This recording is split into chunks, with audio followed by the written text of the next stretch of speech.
प्राचीन काल में कांचीपुरी में देवस्वामी नाम का एक ब्राह्मण रहता था।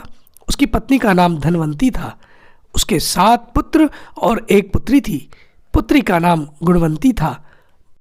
ब्राह्मण ने 7 पुत्रों का विवाह करने के बाद बेटी के लिए वर तलाशने के लिए सबसे बड़े पुत्र को भेजा।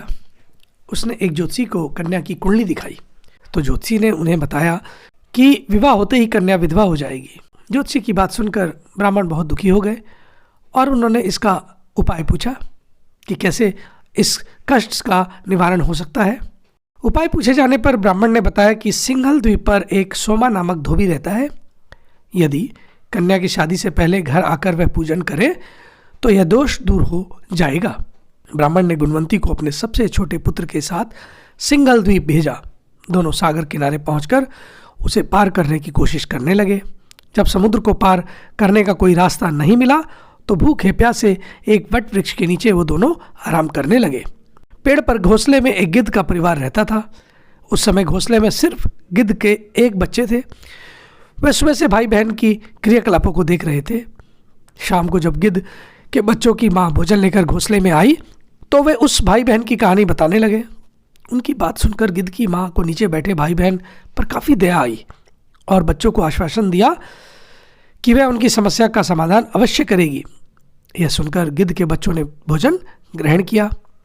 दया और ममता से वशीभूत गिद्ध माता उनके पास आई और बोली कि मैंने आपकी समस्याओं को जान लिया है।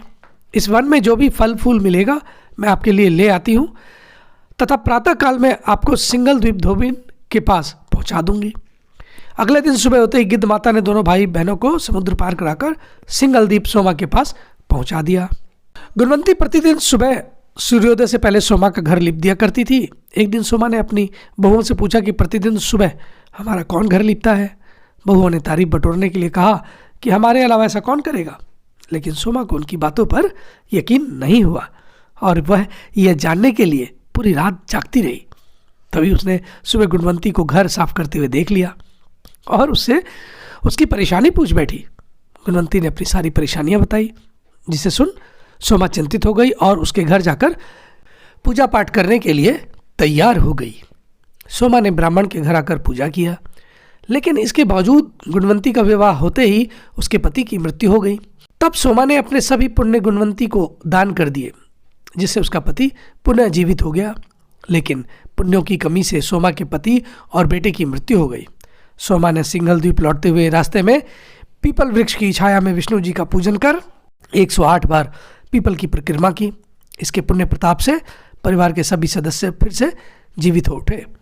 इस प्रकार मौनी अमावस्या के दिन किसी पवित्र नदी में स्नान कर विधिवत भगवान विष्णु जी की पूजा अर्चना करने व पीपल के पेड़ की परिक्रमा करने से मनोवांछित फल की प्राप्ति होती है तथा परिवार के सदस्यों पर भगवान का आशीर्वाद सदैव बना रहता है। तो भक्तगण, ये थी हमारी आज की प्रस्तुति मौनी अमावस्या का महत्व और उससे संबंधित पौराणिक कथा।